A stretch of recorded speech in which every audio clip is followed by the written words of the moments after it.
Hello and welcome back to Bookish. Today is Tag Tuesday and I have a special tag video for you, which is going to be interrupted almost constantly by my dogs. I can already tell. So if you like my dogs and videos, this might be for you. Anyway, this is the page 112 challenge tag. So the page 112 tag was developed by Shawn the Book Maniac. I'll leave a link to his channel. The idea behind the page 112 tag is that you essentially open a novel book to page 112 and you read that page and you kind of decide if that book seems like a good book for you. But there's an added element to this tag, to this page 112 tag, and that is that Marc Nash and I chose the novels from which the page 112 came for one another. So there's kind of a challenge. He sent me the text of page 112 from 4 novels that he chose, and I sent him the text from 4 novels that I chose, and we each are going to read those page 112s and then react, and then, you know, kind of right here on camera, I'm going to open my email and see what the titles of those 4 novels are, and Mark's going to do the same thing. So I'll definitely leave a link to Mark's channel and his video down below. We're going to try to post them at the same time. By the way, this was Mark's brilliant idea. So without further ado, here's me reading. Selection number 1, page 112. They had reached their hut. Ja looked at them with an expression of horror on his face, but almost no surprise. "Shall we harness the bullocks?" Claude asked. Perkin looked up at the wooden rampart and shrugged. "They're gathering." The Moys had stopped following them. Others were already joining them, and they were armed. And once again, as if nothing could overcome the hidden forms of the jungle, Claude was back in the world of insects. From the scattering huts, silent and apparently newly abandoned, the Moys were emerging, although he could not see through where, and streaming onto the path with precise movements like wasps, their weapons like manises. Crossbows and spears occasionally stood out against the sky, as clearly as antennae. The men kept arriving. They did not cry out, made no sound other than the scuffing of their feet in the bushes. The bellowing of a black pig filled the clearing and faded. The silence melted once more into the sunlight, and the constant arrival of the men again dominated the clearing. The white men and Ja were back in their hut, having fetched their guns and cartridges. They could still see the carts, a stone peeping out above them. How could they defend themselves in a hut raised on piles, closed on 3 sides, open in front of them? A trellis lay on the ground. They immediately lifted it and placed it across the opening. It was 1 meter high, and would only protect the top half of their bodies when the arrows started flying. They would have to lie down. It was like being inside a fairground booth. Through the rectangle of the opening, beyond the deserted clearing, the Moys came and went from one section of the rampart to another, between the huts and the cultivated trees. In front of them, the empty clearing struggled against the enemy silence. Okay, so that was pretty interesting to me. It didn't really grab me right away, even though, you know, there's definitely kind of a cliffhanger-y edge to what's going on. Here's some men. I'm going to presume that they are in Africa. I hope that's not too much of a presumption. I'm going on the name of one of the characters, which I pronounce Ja, I believe, X-A, and the description of the hut. So this seems like it is a novel set perhaps in colonial Africa with a group of European men who are on some kind of an expedition and being helped by an indigenous person. And somehow or another they appear to have angered an indigenous tribe. By the way, one of the things I find it impossible not to do with these page 112 tag things is I really just kind of want to figure out what the book's about, and I find myself working so hard to figure out what it's about based on just page 112 that I'm not sure I do a great job of evaluating the book as a work of fiction. To me, the most interesting part of this page 112 was the description that comes from the point of view of a character named Claude, who essentially, I think it says he's back in the insect world, and he's kind of comparing this gathering and this moving group of indigenous peoples to insects moving towards him, ants, praying mantises, things like that with their weapons. I thought that was at least an interesting image or connection. But there's not a lot on this page 112, which makes me think this is definitely a book I want to read. So here's me reading the second page 112 that Mark chose for me. She's probably seen all there is to see right in the hallways of her own tenement house. Whores have often lived there, working their trade in the rooms next to her own bedroom. She's no goddamn innocent. But has she ever had it? Hard to guess. Probably not. Certainly no boyfriends. Not till Julie. Probably too idealistic, standoffish. Too much familiarity with it has made her shy away. She wants something better out of life. She dreams of escaping the slums.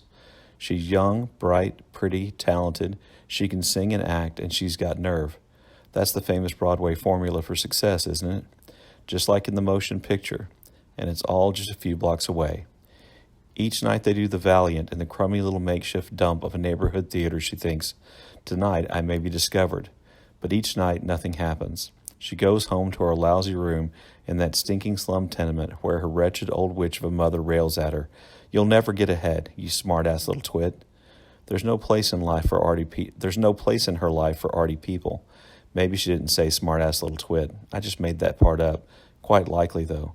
Or something just like it in Russian or Polish or whatever the hell the old lady was. Ethel has had to leave school and go to work. She makes $7 a week as a clerk in a shipping company on West 36th Street and gives it all to her mother. She gets $2 back for car fare and lunches, but she walks to work and often skips lunch to save for her voice in piano lessons at Carnegie Hall Studio. At her job, left-wingers are trying to seduce her into union activities. She's cute and has a lot of personality. She might make a good organizer. She likes the special attention they give her. She could be headed for a life of lawlessness and disorder, strikes, premature anti-fascism, a daily worker subscription, subversion, treason, and death in the electric chair. Or the theater could be her salvation. If she becomes another Clara Bow, her life and that of thousands of GIs fighting in Korea could be saved. And she doesn't even have to become another Clara Bow, just so her dreams of success are not soured. That's the secret. Keep them hoping. But after the party at the Paramount cafeteria, one of the older guys in the cast, some bum in his mid-40s, offers to take her home. The Lower East Side streets are dangerous. He'll see her home safely, something like that. I didn't know if the Paramount cafeteria served beer or not. Probably not. Anyway, it was still prohibition, I think. The guy probably had a hip flask, so he says he'll see that she gets home safe. Nothing wrong with that. The condemned brother, maybe. Good irony in that. Probably not, though, because that was the part played by Paul Muni in the movie, a younger guy. So maybe it's Chaplin, a pious man, maybe Catholic in the play, chastity, vows, and all that, though in fact he was probably a Jew or an atheist. Most theater people are. Or maybe the warden, keeper of law and order. Okay, I'm definitely interested in this story. There are a couple things about it that I found really interesting. There's a lot of information about this character who I believe is named Ethel. On this one page, we find out she lives with her mother. We find out what she does for a living. We find out that she wants to be an actress. We find out that she lives in New York. We find out that she's not very far from Broadway. We find out that she is involved with, or at least knows, some left-wing leading people who may get her involved in some kind of communist front organization.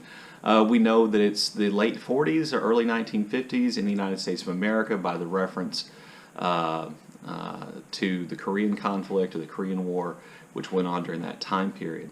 And we know a lot about Ethel. Now, this information, the thing that interests me about this as a novel or as a book is the narrator seems to know a lot about Ethel, but not everything. There's a scene where he describes Ethel's mom yelling at her, and then later he says, well, maybe she didn't say exactly that, but maybe she said something like that, and he doesn't know if his mother is Russian or Polish, and he doesn't know exactly what's going to happen to Ethel. So we're definitely getting the story from the point of view of a narrator who certainly knows a lot about Ethel, but not everything. And to me, that was really intriguing. I also really like the kind of jazzy, alternating rhythms of the sentences, and this kind of the upbeat, staccato, almost machine gun-like sentences. But I would definitely say that I am interested in book number 2.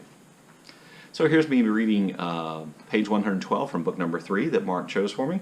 The dead, the Tokyo dead, the Tokyo living dead, for I can hear them scream, scream from under the ground, the Tokyo living dead, who scream this day and every night from under the ground.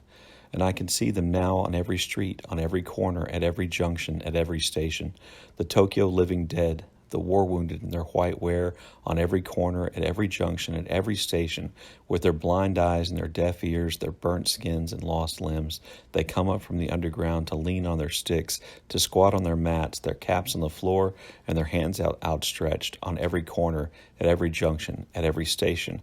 I hear them and I see them as I take the long roads.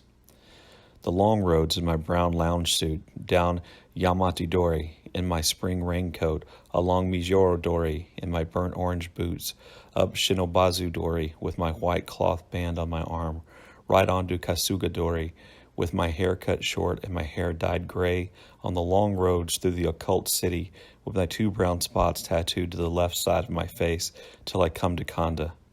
For I have stared at the map and have plotted the points, and so I know where he'll be today. Today, he'll be here. Demons, be outside. Fortune, be inside. At the Kanda Myojin Shrine. Oniwasoto. Here among the crowds, he crowds who have come in their thousands to exorcise the evil spirits of the old year, to ward against the evil diseases of the new year, in their thousands, in their mask of demons. Oniwasoto, Fukuwa Uchi. Demons with their pictures of him, Oniwa Soto. And now the crowd sees me in my brown lounge suit, in their thousands, in my spring raincoat, in their mask of demons, in my burnt orange boots, with their pictures of him, with my white cloth band upon my left arm. Now they see me, leader of the disinfecting team, and they grab handfuls of roasted beans with my short hair, in their thousands, my gray hair, in their mask of demons, my 2 brown spots of the left side of my face, and now they throw their handfuls of beans at me, handful after handful. Oniwa Soto, Fukuwa Uchi. Okay, I think it's pretty clear that this novel is set in Japan, in Tokyo, since I think the name Tokyo appears over and over again. I don't know enough about the geography of the city of Tokyo to recognize the streets or the location names in there, but I'm just going to guess that it's set in a Tokyo, perhaps of the future. Difficult to really know for sure, but it feels kind of dystopian.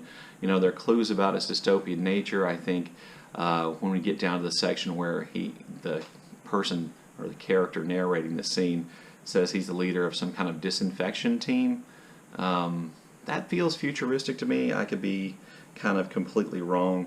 I like this, which surprises me. If I'm right about the kind of book it is, then I'm not necessarily a big fan of dystopian science fiction, or in dystopian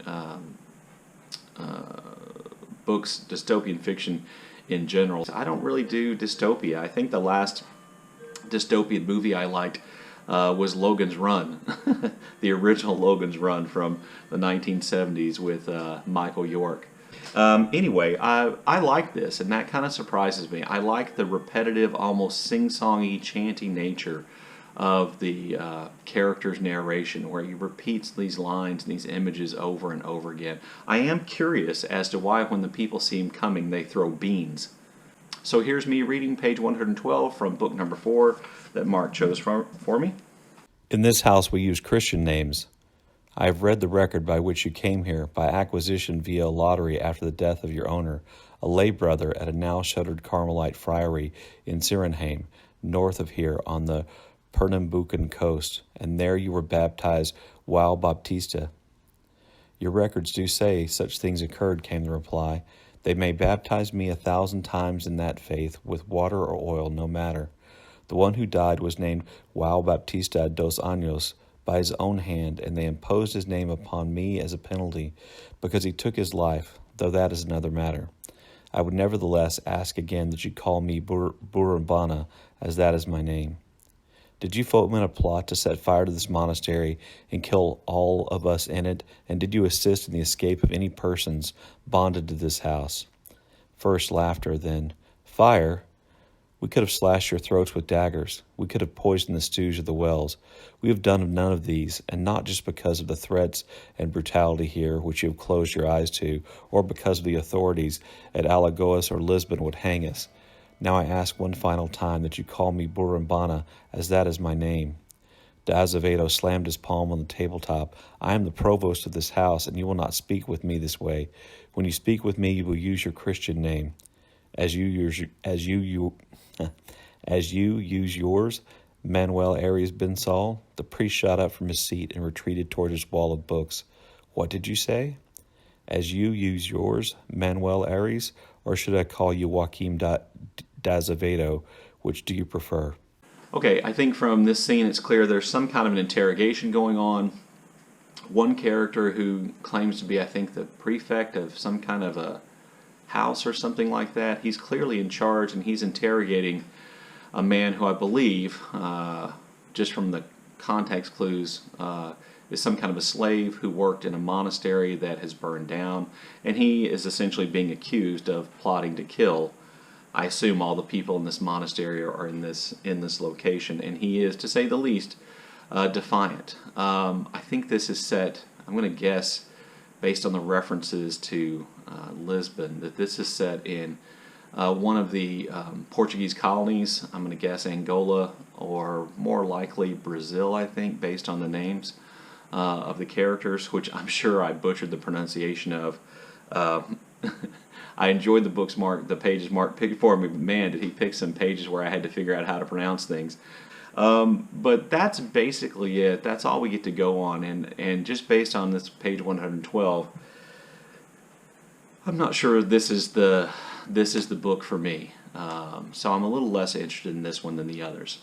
But, let's see what these books actually are, and I'm going to open my email and see if I have an email from Mark telling me what the titles of these books are. All right, so book number 1.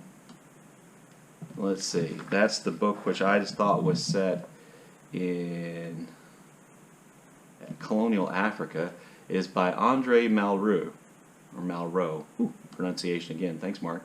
And it's called The Way of Kings. So let me look up really quickly and see if I was right. Yes, it appears to be a book set in colonial Africa. And somebody says that it would be a perfect reading companion to Conrad's Heart of Darkness. I've never read this book. Oops. Okay, it is not set in Africa. Wow, I just read the summary and I'm wrong. It's actually set in Indochina or Cambodia. So there we go. I was wrong about the location.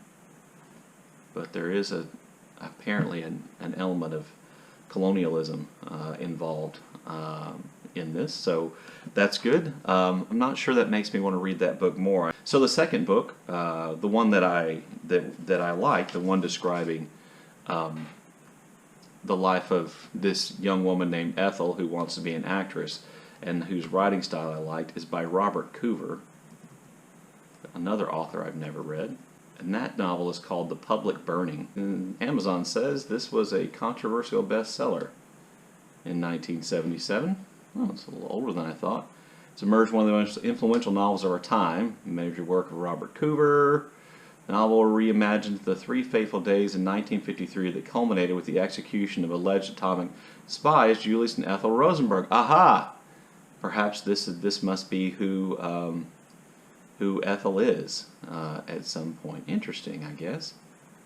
Wow, this is like a historical fiction novel, and I have to tell you, based on the writing style and that description, that is something I'm really interested in. So I think I'll probably pick up a copy of this book. Matter of fact, since I'm looking it up on Amazon, I'm going to go ahead and move it to my cart. Thanks for that, Mark. That seems really like it's something that's kind of right up my street. Book number 3 is by David Pierce, another author I've never read, and it's called Occupied City. So let me see how right I was about that. Oh wait, apparently his name is David Peace. Apparently I can't read. You notice the glasses are really thick? Yeah, it's David Peace. I'm sorry. So the Occupied City is a book by David Peace, not Pierce. Sorry, little screen. Bad eyesight. A neon city, an urban catwalk of bizarre fashions and manga pixies with eyes like dinner plates. But what was Tokyo before it became the future? That question runs through Occupied City, the second part of a projected novel trilogy, and David Pierce's sequence is heading towards an unsettling conclusion that the dream was built or rebuilt on a nightmarish substrate of post-war brutality. Tokyo Year Zero was set in 1946, which I guess is the book that came before this one. And now it's 1948, the year of the rat. Okay, so it is kind of dystopian, but it's like dystopian historical fiction to a certain extent. I had no idea. I wonder, and I have no idea exactly how anything about the history of post-war Tokyo, to be honest with you. So it'd be interesting to read that. And like I said, I like the writing style, and given that it's not, in fact, science fiction dystopian literature, but perhaps historical dystopian literature, I'm a little bit more interested in that book. So the title of book 4 is Counter Narratives by John Keane. So I'm going to look that up real quick. Let's see. Ranging from the 17th century to the present and crossing multiple continents, Counter Narratives draws upon memoirs, newspaper accounts, detective stories, and interrogation transcripts to create a new and strange perspective on our past. That actually sounds pretty interesting. Never read John Keane either, so that's actually pretty interesting.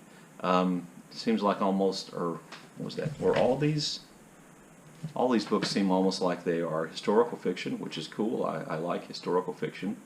Anyway, really interesting choices, and at least one of those books I definitely want to read. And I have to be honest with you, even though I wasn't impressed by page 112 of the fourth book, Counter Narratives by John Keane, I'm more interested in it now after learning more about the book and its setting. So, this was really fun, challenging, and, kind of scary putting your ideas about the books out there without knowing what they were, but really fun and enjoyable. I'm glad Mark came up with this idea, and I enjoyed reading his page 112. And like I said, there's at least one of these books that I'm definitely interested in buying and reading, and maybe two. So thanks, Mark. And if you've read any of these authors or these books, or want to just enter into this discussion with me in the comment section, please do so. And as always, thank you for watching.